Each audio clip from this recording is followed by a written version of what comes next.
Hello. Hi there, how are you, Catherine? I'm okay. Or Catherine? I'm Catherine. What's the proper? Is Catherine what you normally go by? Yeah. Kath's fine. Kath, sorry. I'll probably forget within a few minutes, but. Oh, don't worry about it.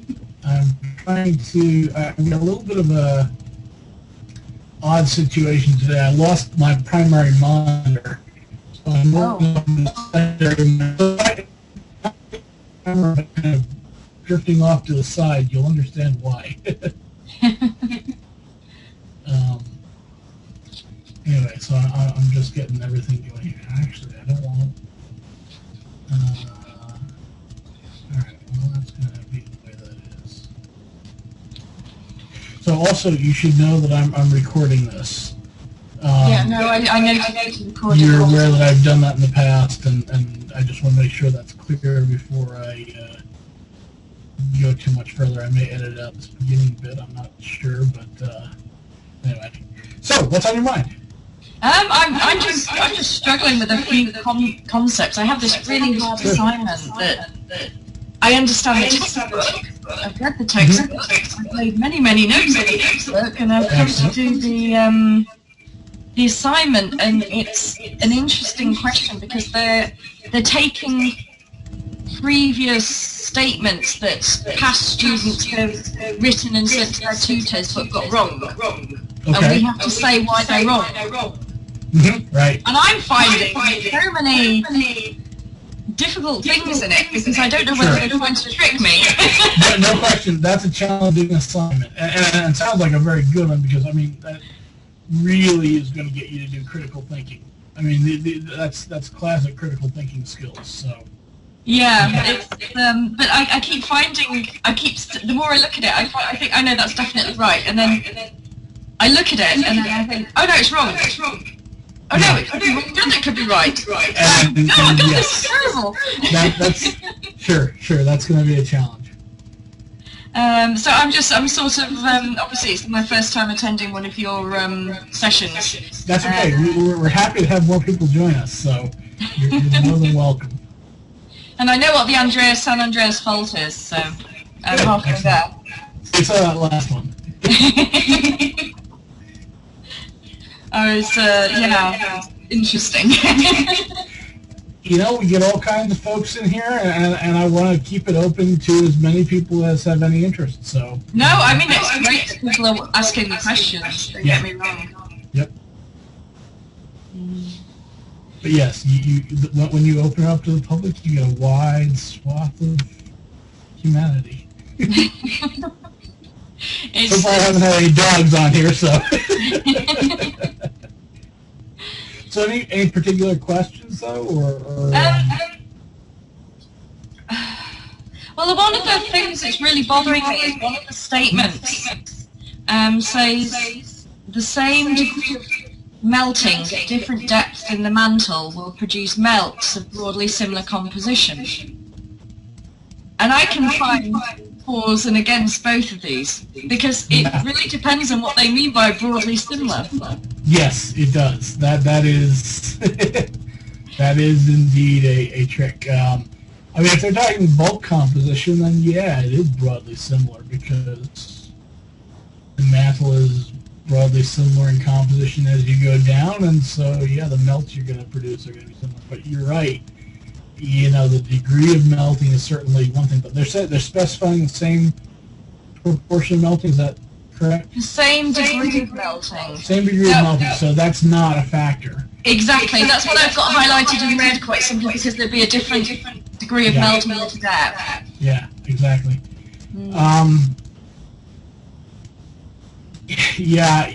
So I guess the way that I would approach this, and I don't know exactly what the assignment is intended to do, but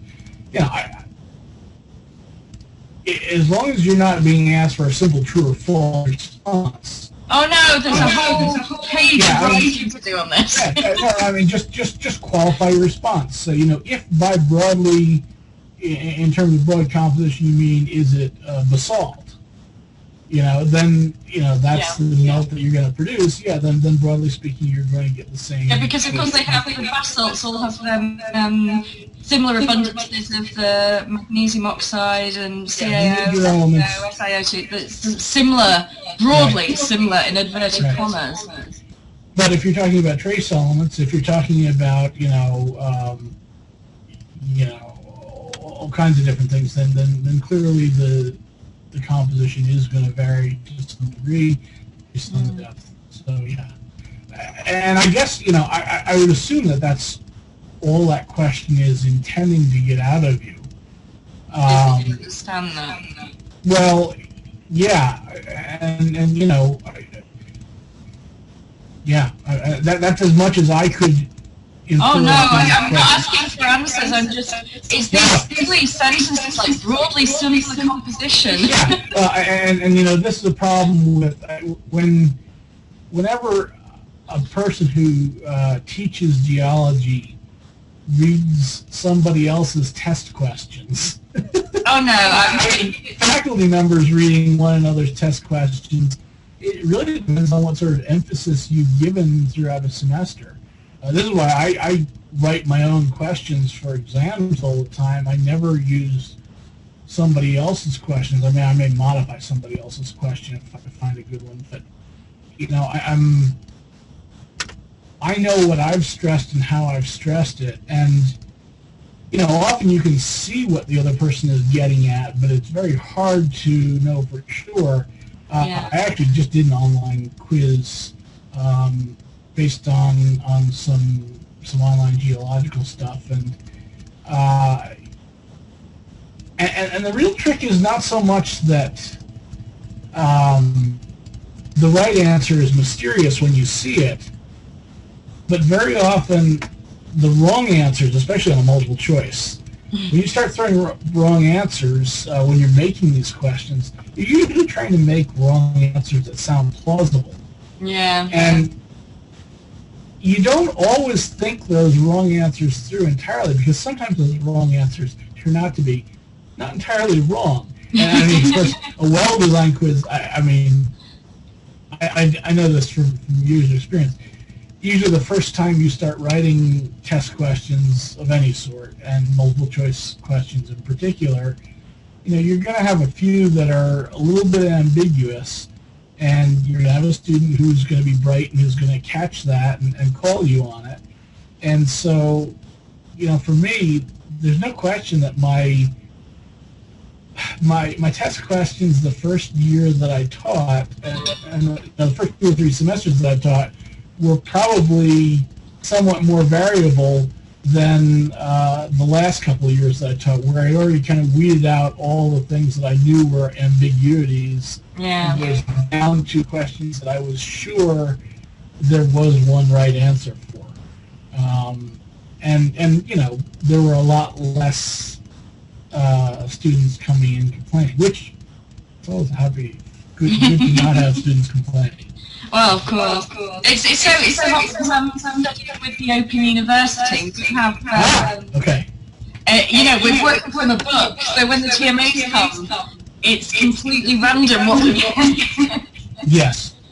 Yeah, and that's, anytime you're getting different people looking at it, if they don't know the intent of the original person who asked the question, it can be very hard, and you can run into these sorts of problems. So, I would just explain that as best I could, and then, you gotta hope that the person who is getting the question sees that at least you've got that distinction, between, that you understand that there is some variation with the depth, but it's not in the major elements.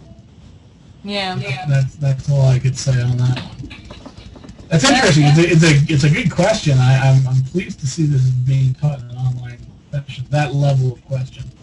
Oh my God! That's the first question. That's the easy one. But what's screwing me is this broadly similar composition. Yeah.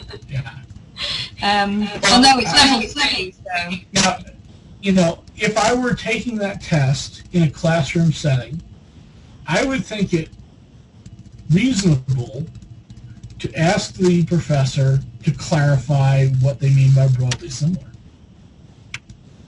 Okay. I mean, that would be, now, the professor may decide, I can't tell you what I mean by broadly similar without giving away the answer. Yeah. Itself probably do something. But, you know, if there's ambiguity in the question, then it's probably something you ought to be able to ask for clarification about. Okay. And I don't know how the Open University handles these things. Well, I can try and say that it's, I'm not holding my breath. Yeah. You know, there's also, you know, the economics of teaching a large class, whether you're doing it in person or online, and that's how much time you can spend individually with individuals, and, you know. Well, I think we have 1 hour 4 times a year. That's it. Yeah. which is definitely not much time. No, and you know, that's always going to be a problem with teaching, because there's a limited amount of teachers or students. But Yeah. you do your best with it. I had a question, and it's not in this assignment at all, but it was something that I don't quite understand. And if you're looking at, I mean, you'll know about this because it's America, of course, but if you're looking at Death Valley, Yes. I'm studying, it says it's ridge extension. And I think, well, I don't quite understand why, because it's 500 kilometres from the coast, and there's subduction higher up on the coast. Yep. So there's obviously some sort of obliqueness of the two transform faults that could cause the extension, but on the dynamic map that they've given us, I can't see the transform faults, and I'm wondering if I'm missing integral. Well, I can tell you in broad terms, without getting too specific about that answer, that the western U.S. is fairly complicated as far as its plate tectonics. It's not a clean, simple boundary. It's not, you know, San Andreas Fault is 100% of the plate motion. In fact, San Andreas Fault is considerably less than 100% of the plate motion in that segment of the plate boundary. Obviously, and this is in part because that whole area has been butchered over the last couple 100 million years by other collisions, and then partially because it's transitional right now. And so, I mean, I could certainly explain to you the specifics of that. This is one, again, where I'm a little concerned, just I don't want to be giving away the answer. So Oh no, it's okay. This isn't in my assignment. This is from book 1. My assignment. Okay, let me explain it for you as best I can. So the San Andreas Fault is, I don't know, something like a half to 2/3 of the actual plate motion along the west coast of the U.S., with the other third to a half in the basin range extension, and then various accommodations along with the basin range extension. So the Garlock Fault, for example, intersects the San Andreas Fault at a fairly high angle, and it's a San Andreas Fault like that, Garlock Fault coming in like that. I don't even know if that's looking right out. I'm trying to see with mirrored and that, but well, I could go to the map. So this is the joy of having started a hangout here. Let me see if I can pull this up, because the proper thing to do would be to show you a plate, show you a good map. So I'll pull up Google Earth. It'll take that a minute to get up, and then I'll have to share that screen. And I can see if I can get a plate boundary map on there.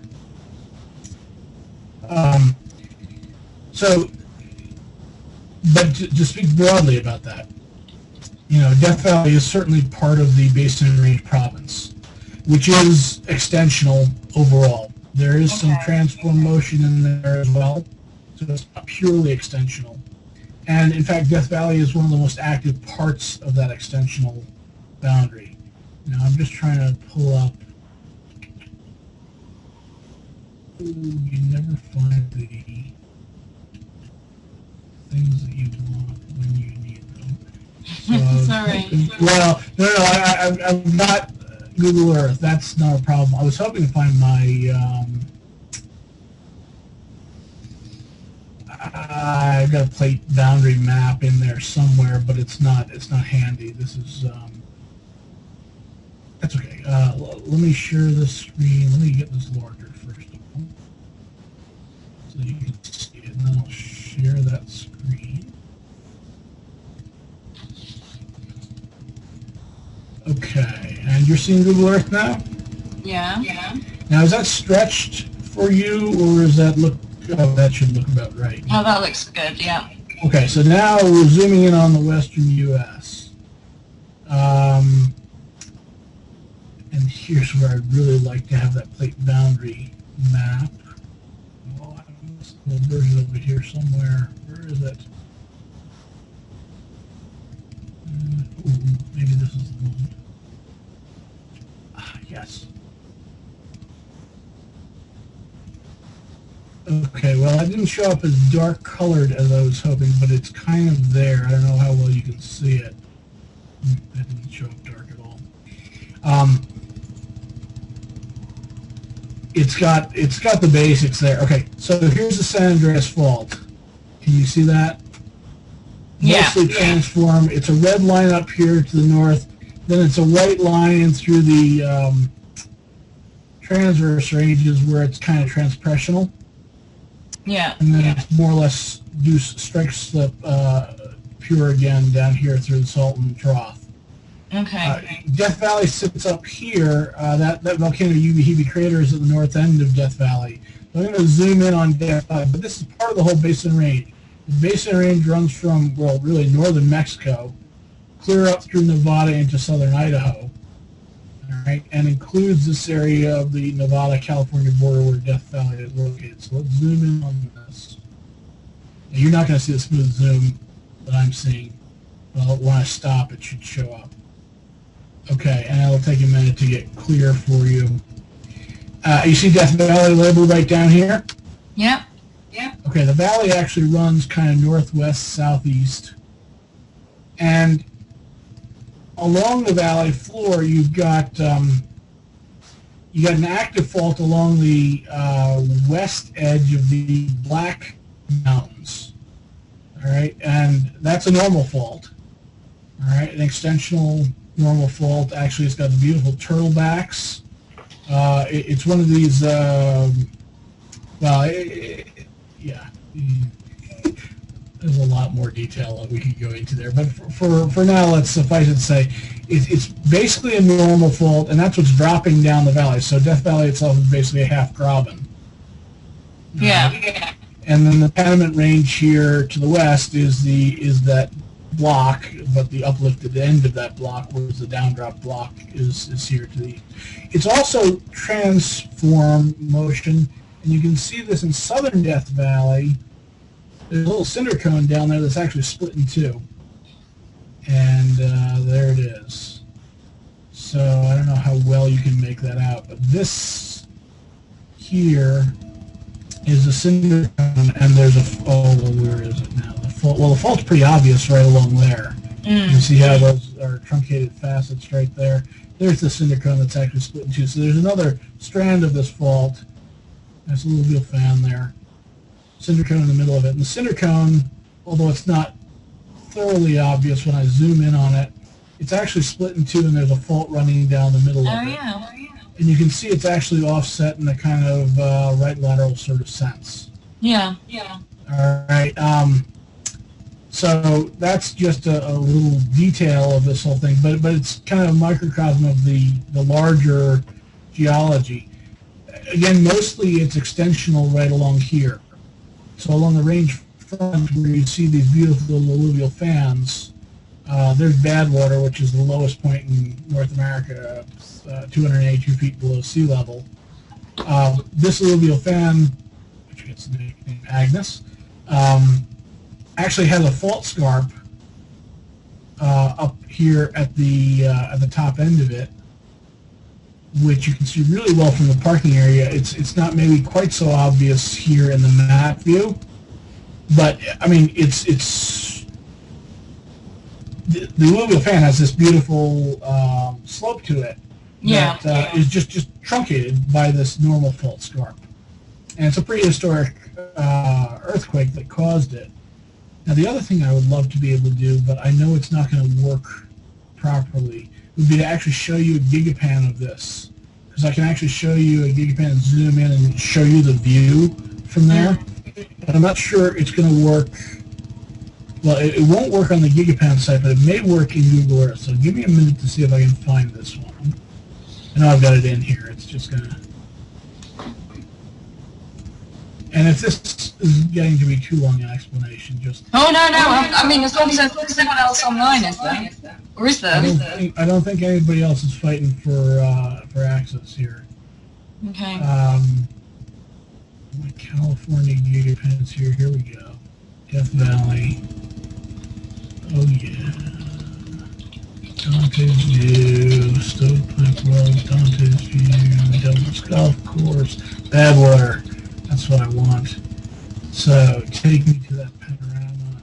Zoom me in. Now, will you be able to see it? That's the question. It does not. Well, it's still coming in. So right now we're down at the viewpoint at Badwater, kind of the lowest point in North America. And we're looking westward toward the Panamint Range. The alluvial fan is right here off to the left, which I should be able to pan left and see it. So there's the alluvial fan coming out of this little slot. Right. And there's actually, you can almost see it in the satellite imagery. There's a little shadow there on the alluvial fan surface. That's actually the fault scarp. The digital elevation model in Google Earth is not sharp enough to pick up that scarp, but it would be there. And if I get the gigapan working right now, oh wait, there it is. Oh, saw it a second ago. Into the panorama. Yeah. Okay. Okay. So there it is. Now, can you see that? Well, if I zoom in, whoops. Okay, so there's the same alluvial fan that you were seeing a minute ago, with a abrupt change in slope right there. Yeah. That's the fault scarp. Oh, That's fantastic. a normal fault scarp, a quaternary fault scarp, and it actually is one that you can trace along the back edge of a number of these fans. But essentially, this is an old fan surface, and then this is it's been dropped down on this side, and of course it's been augmented by more recent flows. But that's all part of the normal faulting.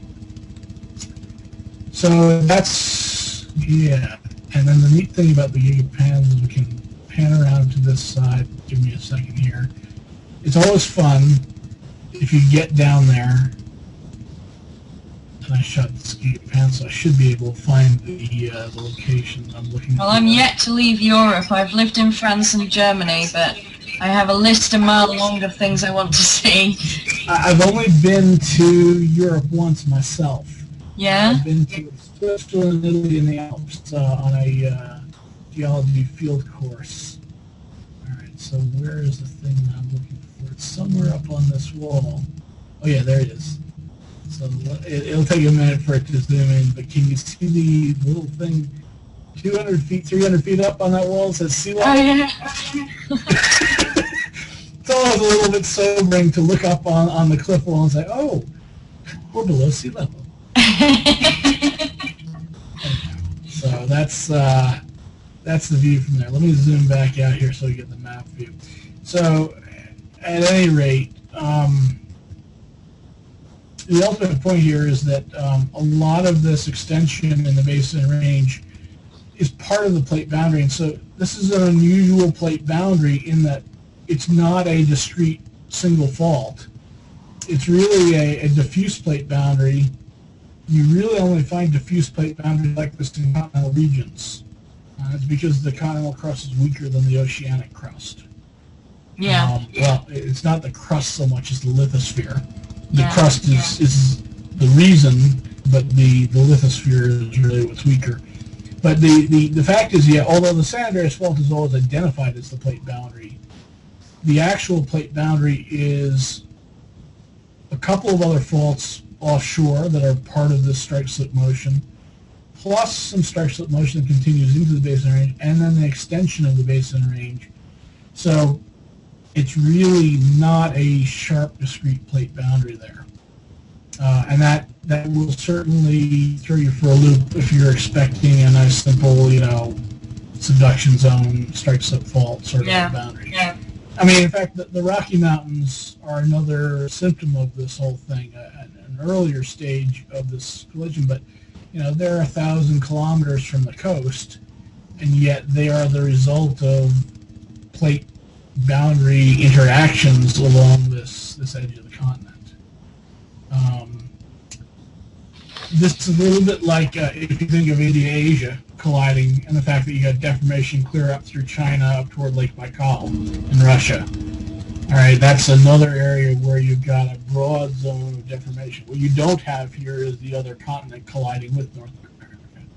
Although there are those who hypothesize that collision may have included chunks of what are now British Columbia and Alaska.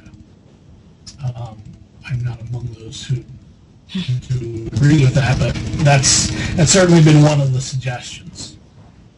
So anyway, that's kind of a nutshell. That's a nutshell answer to your question. It only explains how big the nut is. No, it's okay. I've made a note of the keyword so I can go back and have a look at it, and then go back to the textbook again and look through. Yep. But, I'm just running out of space on my piece of paper with all the places I have to go and see for myself. Yeah, well, I can give you a big long list of places, and I've barely scratched the surface myself. I've done pretty well in the United States, but my experience traveling outside the United States is pretty limited. I've been a little ways through Canada. I've been, once across the border into Mexico. For all like 20 minutes walking, so you can see how much I've actually covered. Miles then. Yeah, I think we got 3 or 4 blocks into Mexico. This is long ago, before the border checkpoints were as strict as they are now. I've been out to Hawaii, which is off North America, but still in the United States, and I've been to Europe that one time. So my experience seeing the rest of the world is limited to largely photos, gigapans, and things like that. But my travels in North America, actually, at least in the United States, are pretty good. I think we're quite lucky in Great Britain because we have such a diverse amount of geology within such a small space. Yes. Effectively. Yes. There are definitely locations in Great Britain that are high on my list of places that I want to see. Hutton's angular unconformity, Siccar Point, is probably right at the top of that list. I've not been to Siccar Point, but I went to see the sequence. I mean, I'm doing this part-time. This is my 3rd degree. I'm a bit of an education addict. But there's the company that I'm research director for, they're based in Edinburgh. And so last time I went up there, I went and saw Hutton's sequence. Excellent. I don't know whether I wrote about it anywhere. I don't think I did. I posted the pictures on Twitter, but so I climbed up to Arthur's Seat and had a look at pictures of the Hutton's sequence, and I need to go to Siccar Point, but I've done a lot of geology trips around Glencoe area, and I'm going back up to there's a 1-week residential school up just south of Inverness, but it's based all around the north of Scotland this summer, so I'm really looking forward to that. Excellent. My next trip's Gloucestershire, Forest of Dean mapping course, and that's in... Oh no, that's not my next trip. That's a trip after next. Next I'm going to Lanzarote for the first time. Volcanoes on a shoot. Lanzarote, Ventura. Yes. So I've just been working through...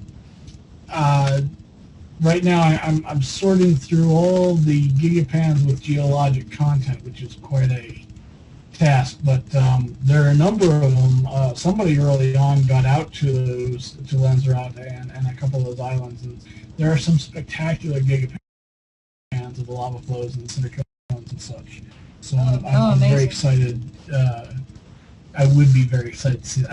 I've seen Hawaii, so I've seen the basic style of volcanism like that, and it's really something to see it up close. I miss it. I've been to Sicily several times, and every time I go, Etna erupts 2 days after I leave. So if you want to see Etna erupting, you plan a holiday 2 days after I leave. Very nice. Well, you just gotta arrange it so that you show up there and then come back 2 days later. Yeah. Okay. if the stop, travel somewhere else, come back in 2 days, you're all right. Yeah. Maybe. And see, so are you specialized in hard rock or everything? Yeah, yes, I think of myself as a hard rock geologist, and my PhD was looking at offset history on San Andreas Fault in California, which is part of why I'm very familiar with California tectonics. But looking at not the modern day offset on the San Andreas Fault, but the older offset, I was actually looking at provenance of conglomerate clasts. So even though that sounds like a very sedimentary project, what I was actually looking at was the clasts themselves, which are all boulder-sized materials, and they're all basically igneous metamorphic clasts, really mostly igneous. And I was doing uranium-lead zircon age dating, so I did some geochronology. Wow. I did isotope work, lead, strontium, neodymium isotope work, and then lots of geochemistry, major and trace elements. So what I've taught in the past has largely been, well, intro classes, certainly environmental geology classes, those are at the lower level, but mineralogy and petrology are kind of my bread and butter teaching classes at the upper level. Okay. And because that's what I struggle with, the chemistry, but I'm getting into it. And I surprise myself how much, because it takes so long to do a degree with the Open University when you're doing one module at a time, I've been doing this since 2007, and I've got several jobs running in the background, and I run companies, so I'm a busy lady, but the geology, is amazing how much of it I actually remember with the trace elements. That's great. What do you think you're doing with the degree when you get it? Or is there just a fourth degree coming? I started off doing it quite simply because I did A-level. So between 16 and 18 I studied geology because I was short of one subject, and my mother studied geology, and we've always gone on holiday to Lyme Regis and collected fossils, so it's sort of been a holiday. It's sort of been a hobby since I was a kid. No, it's, I started off thinking I'd do it for fun, and then suddenly I found myself getting more and more competitive, so I wouldn't allow myself to get a mark less than the last mark, and then suddenly I'm getting really anal about it, and I have to understand this, and I have friends who are studying with me, and they say, Catherine, you just step away from it, you don't have to understand that, they're not asking about that in the exam. But I don't understand it. It's just, and I sit there and pull my hair out and use it till I'm blue in the face, and cause a lot of amusement. But I'm doing quite well. I'm not good at exams, but I perform very well in my assignments. I'm getting certainly above 85% every time. So. Wonderful. Good. Keep it up. I'm quite pleased. I can deal with that. Yeah. Excellent. But no, so I don't know. I do the degree. I'd love to do a master's in it, and I'd love to carry on studying geology, but the way that the UK education system's going at the moment means that it costs more and more money. It's got to the point where it's... Lots of things cost money, which is a real... Yeah, I know, but I mean, up to now I've been spending £500 a year for the course. Right. And once I've finished this degree, it'll be £500 for the course, and then every year that I'm studying, it'll be £2,500 just to take the course. Right. Then the £500 for the course. Which is why the question of, what do you want to do with it at the end of things comes into play, which is... I don't know. I really would really love to... I don't know. I don't think I could teach because, quite frankly, I think I'd strangle people first. But I don't have the patience. Both my parents were teachers, and I've seen what they went through. So, but I'd love to be involved in some If it runs in the family, that's not a bad trait to have. So. I don't know. I think apparently I'm good at studying geology, and certainly people who come and visit me, I have that much geology all over my house. My house is full of rocks. But I think people who come, they always leave with some interest in something, even if it's just, oh wow, I held a coprolite, and that's dinosaur food. Did you know? But it's, I think, I don't know. I'm really.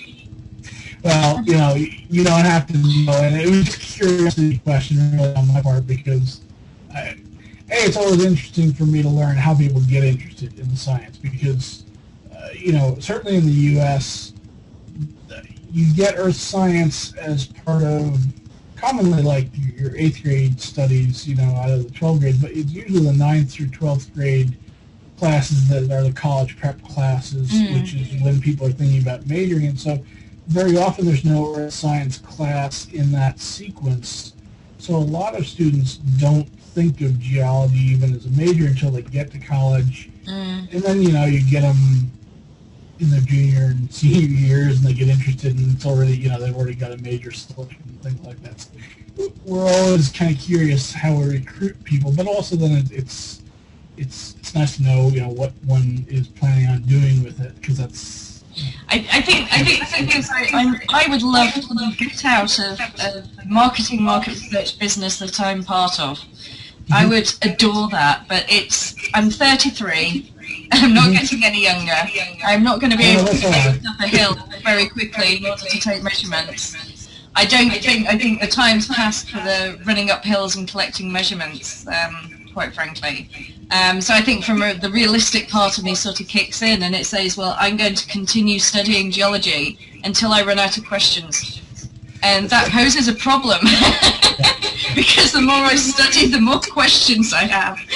Well, this is, the intellectual curiosity is a great reason to study, and this is also one of those things that I wish more people had this, and I'm doing these hangouts not because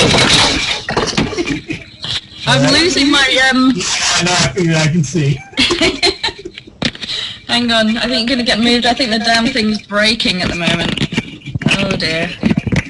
Okay, I can still see pictures. There we go. There you go. I'll just have to come from below now. Yeah, that's all right. As long as you can't see up my nose, it's fine. No, but anyway, the intellectual curiosity is great, and I wish we had more people, that were curious about this. And obviously, I'm doing this out of the joy of sharing this sort of information.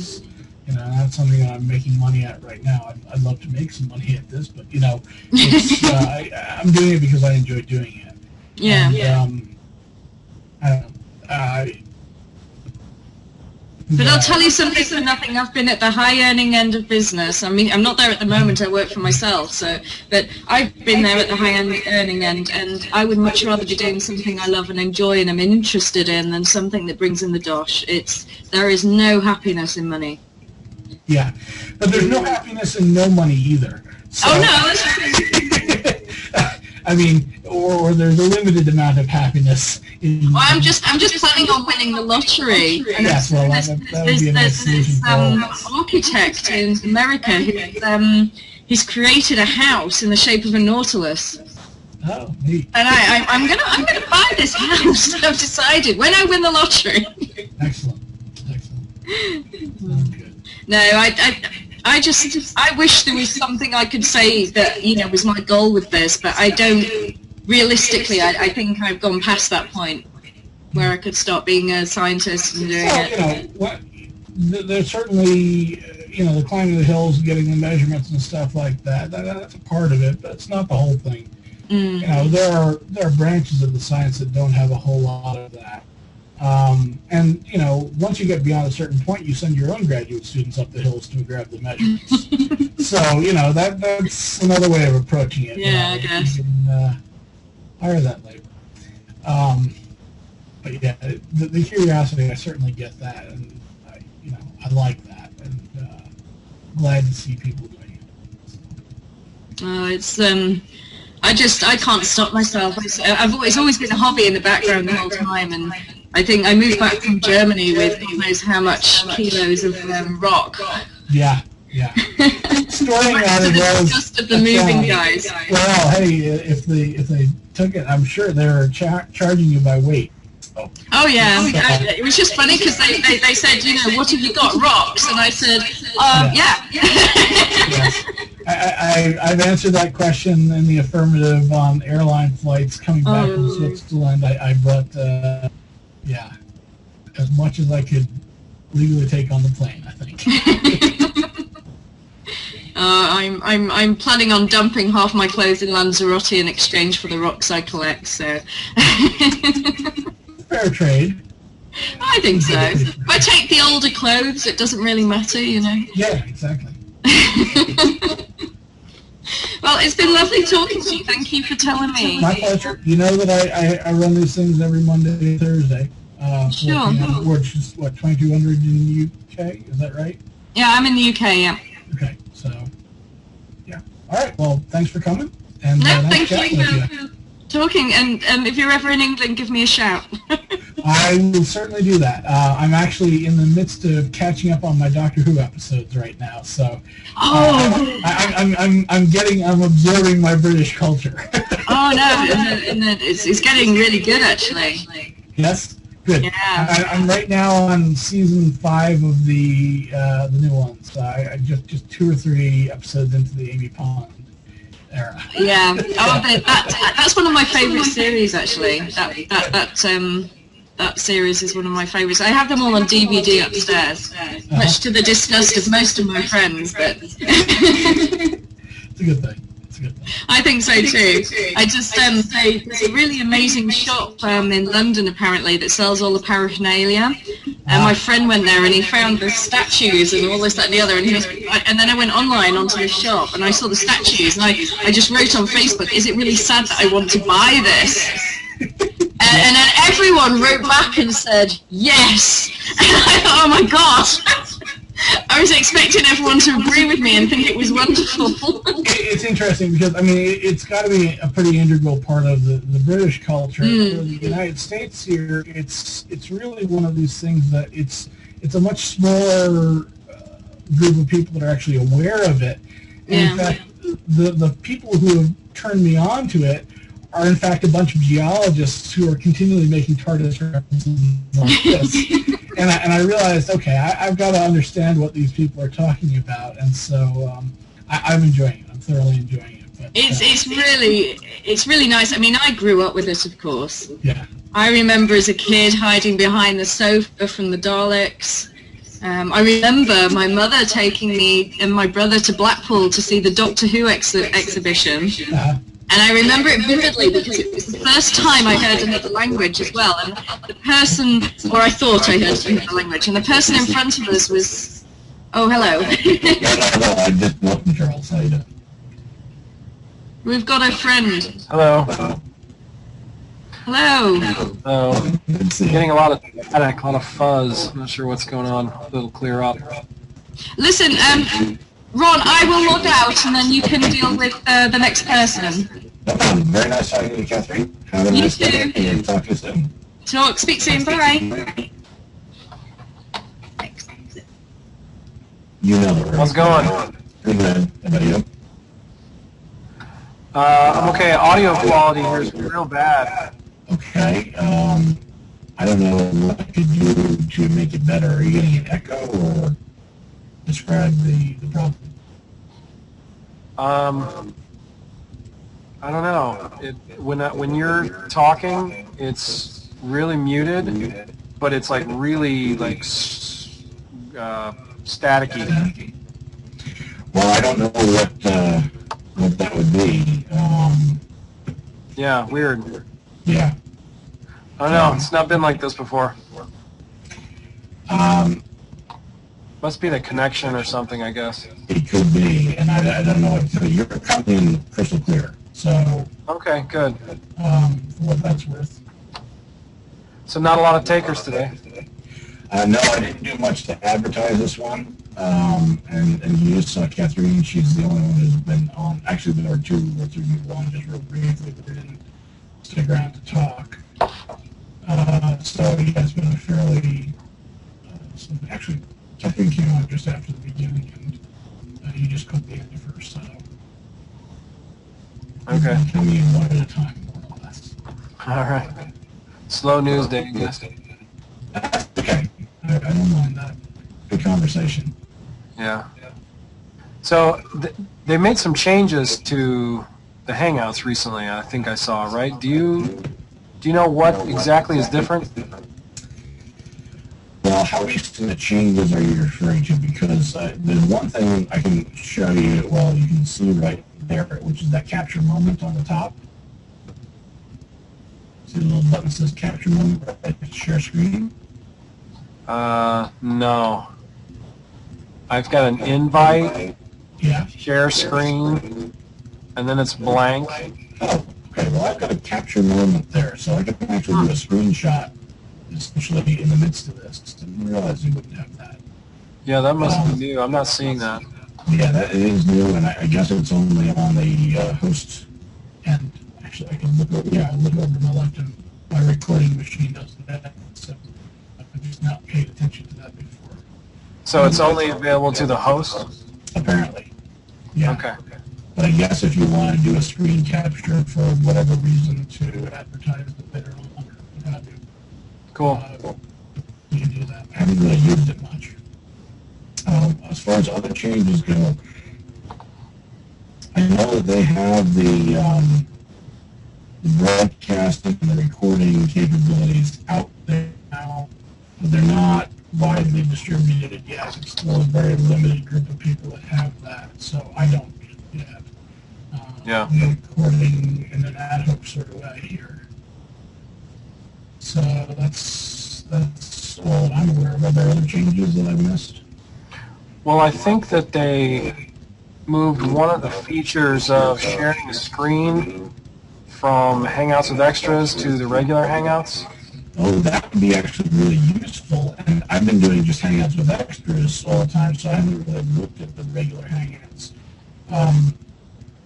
That's probably the most important feature on the Hangouts with Extras. Yeah, I would agree. That I would want in the regular Hangouts. And if it does sound very much like they're using Hangouts with Extras as a kind of beta testing ground to see what's important and what works. And Right. Just roll it all back into the regular Hangouts. Like you have not seen them port that watch a YouTube video over to here. Yeah, and that's always puzzled me why there are features that are in the regular but not here. And I think it was probably a situation where they had some sort of a conflict that they hadn't figured out, and then because this is the testing ground, everything goes from here to the regular Hangouts rather than from the regular Hangouts to here. Right. So Other than the screen share, what else is there here? well, the notes in the sketchpad. The notes in the sketchpad, and I assume there's a chat in the, yeah, there is a chat in the regular. But the notes in the sketchpad here on the left, and they're of limited use. I have not really had the opportunity to really make any serious use of them. The sketchpad mainly because it's a little awkward to use it with a mouse. If I had a pointing device, or if I were using an iPad or something like that, it might actually make a lot more sense to use. Or like a tablet or something like that, that would actually make it more useful. But and notes is if you're working on like a collaborative document, that makes a lot of sense. Right. But I don't see a special reason to use the notes otherwise. Presumably, this will all get integrated with the regular Google Docs at some point. Yeah. And then you'll be, the notes is basically just the Google Doc all by itself, not spreadsheets, but just the regular document. It basically, I think the notes document creates a Google Doc as the Right. output. So, Well, and Sketchpad is available in Google Docs. yeah, I haven't actually played with it there either. So, Oh, okay. I've used it. I like it. It's better than like a standard Paint, for certain things anyway.